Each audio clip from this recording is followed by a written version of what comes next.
Hey there, Internet. With me is Chaplain Jacob, And to my right is Chapter Master Niall. and you're watching the Readiness Report.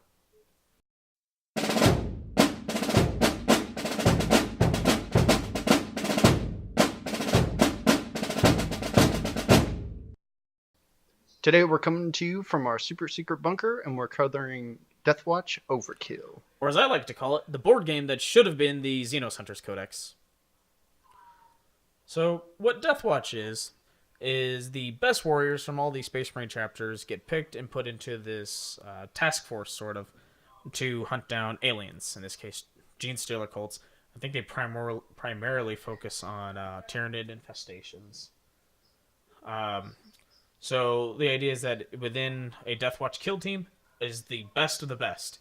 I mean, they're the best of the Space Marines, so already the best of humanity, as far as warriors go. From several chapters. Exactly. From all the chapters, really. Mm-hmm. Uh, really, I'm personally of the opinion that we should have gotten a Ordo Xenos Codex instead of this board game, just because for a while there was a rumor for a long time that they were working on an Ordo Xenos Codex. It would have been the Third Inquisition book, along with Witch Hunters and Demon Hunters. And I mean, they've established that there are three militant Inquisition factions: the Ordo Hereticus, Ordo Malleus, and the Ordo Xenos. The only reason I think that we should have gotten that is I just personally want that army. I think it would be really cool to have. Yeah. That's basically it. Yeah, in previous editions of the game, you could field Deathwatch Kill Team within your force. Long time ago, you could. I think the White Dwarf added it as an option. Yeah, I think so. As a battle group. But yeah, it's a cool thing. They all have black armor, and they have the right shoulder pad of whatever chapter they're from. So you end up with like a bunch of like Sternguard veterans and Vanguard veterans all in one squad. Terminators, Chaplain, like Psychers. Yeah, you end up with all the biggest, baddest Space Marines around, and one force. I mean, who doesn't want to field that in the game? Yeah, right? I totally do. Right. But this is what we have. We don't have an Ordo Hereticus or an Ordo Xenos Codex, so this is what we have. Unfortunately. I don't think it's unfortunately. I think it's actually a pretty good game.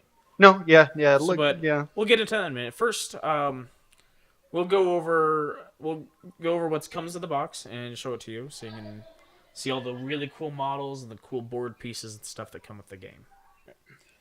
So we've got ourselves a new copy of Deathwatch Overkill here. We've already taken the plastic off of it. So let's take a look inside. Gently now. Alright, so the first thing on top we see the rulebook, we see the sprues. So, rulebook and what's probably going to be the instruction book on how to build all the miniatures. The game boards here, really cool artwork. Yeah, like I said, full color, thick, really gorgeous. Really thick cardboard, shiny, high quality stuff. Alright, so the sprue side over there looks like Gene Stealers on top. Bunch of different stuff. All this is pre-posed, kind of like the Age of Sigmar starter or the Battle for McCraggy and Assault and Blackreach boxes. Yeah, single pose. But at least they're dynamically posed. Yeah. Like they're in cool poses doing all kinds of different things, but it is all pre-posed for you. They're not regular multi-part plastic miniatures like what came in Betrayal at Calth. There we have the Patriarch. Which is just a big, beefy, spikier Tyranid Gene Stealer. Oh, yeah. It looks nasty. I love it. That's one of my favorite miniatures. Got the Biker Space Marine. And his sweet, like, hawk or whatever that he has as a familiar. Yeah, he's got long hair. And last but not least, least, the rest of the kill team. Yeah. Alright, so underneath all of that, we have bag of dice. Pretty plain, black with white pips, which is unusual because GW usually goes white with black pips in these boxes. Stat cards for the different units. These cards that are used for deploying Tyranids into the game. Yeah, so that's what you draw from. Right. So this is the combat range ruler here. Interesting way to go. I like it though. It's sturdy. Yeah, it's decent plastic. It's actually pretty thick. I mean, you can see it bending in the shot here, but it's actually pretty thick plastic. Yeah, it's not like it's cardboard and it'll break. And some bubble wrap, which I will give to our store shipping manager. Yes. I love that kind of thing. And then a bag of bases. So that's Because you need to base stuff. That's what comes in the box. Looks like we've got some building to do, Jake. A little bit. Yeah. A lot. A lot of building to do. It's a lot of pieces, man. Since they're all pre-posed, you know all of those pieces get used. Uh-huh. There's no spare bits on there. No.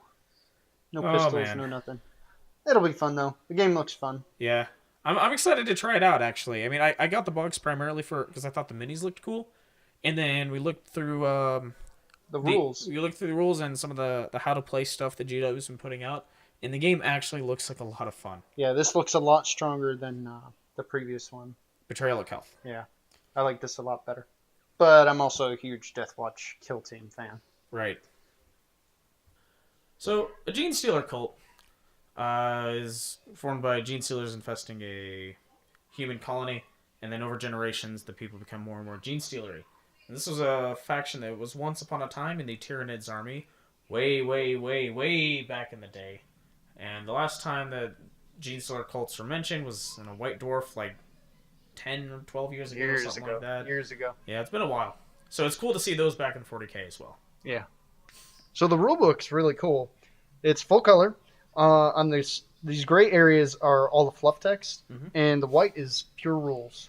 Unlike a lot of other rule books from GW, where you have all the rules and stats and stuff in one area, maybe a few little blurbs here or there, yeah, quotes and little stuff, quotes, and then all the main fluff elsewhere.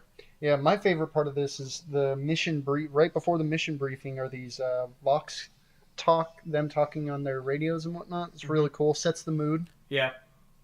A lot of we must kill them brothers and things like that. Suffer not the alien to live. Exactly. Etc., etc. For the Emperor. For the Emperor. Yeah, cool stuff. Got the maps too. Got everything you need to play the game. Yeah. It's a really good looking book. It is. They did a good job on that book. Speaking of the rules, they're actually feel a little familiar to you if you've played Space Hulk. They're not completely dissimilar to Space Hulk. I mean, obviously you're not all Terminators like you are in Space Hulk. No. But the rules are the Tyranid player has a hand of cards, and the size of the hand is determined by the scenario. They can play a certain number of these cards during the game, which is also determined by the scenario. So the cards, they will have either text that deploys certain Gene Stealers. It'll say on there, Brood Lord or whatever they call it in this one. Patriarch. Stuff like that. It'll say like Patriarch or Gene Stealer Prime or whatever. It'll tell you what to deploy. Or you can use it to do special effects during the turn if you don't want to deploy additional stuff. Yeah. And like Space Hulk, the Gene Stealers are an infinite wave. When they die, the Gene Stealer player has the opportunity to bring them back in this. If they end up with cards, if they can't deploy 100% of what's on the card, though, they can't use it to deploy additional stuff. Interesting. So if they end up with a hand that has like 2 Patriarch cards in it, and the Patriarch's already out, they can't use that for anything. But otherwise, it's played with rectangular map sections instead of squares. Instead of single base, right. single. So it's what can be in one of these map sections is what can physically fit in the map section based on base size. Right, because now we have a biker. Yeah, so there's a biker in there, and he takes up basically the entire rectangle. There's no way you're going to fit anything else in there.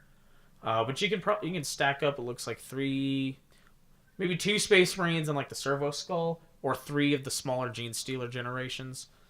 And then, probably the Terminator and 1 other Space Marine. So, it's pretty cool.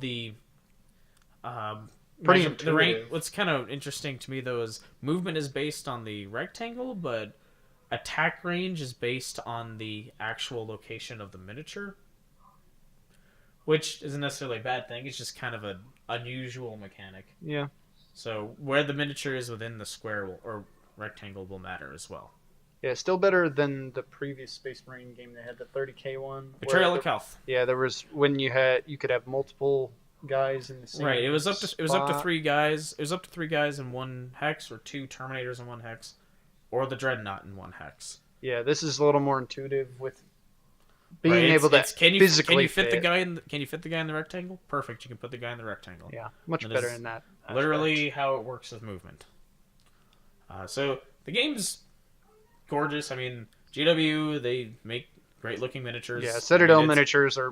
I think that's just an accepted thing at this point. The boards are beautiful. The like all the game pieces are gorgeous. Yeah, it's thick The cardboard. dice are a little plain, but whatever. They're for the game. Yeah, and Bring your own dice. I know you have them. Yeah, so it is a good game. I think it's gonna be fun. We'll see, how many people we get in the store playing it.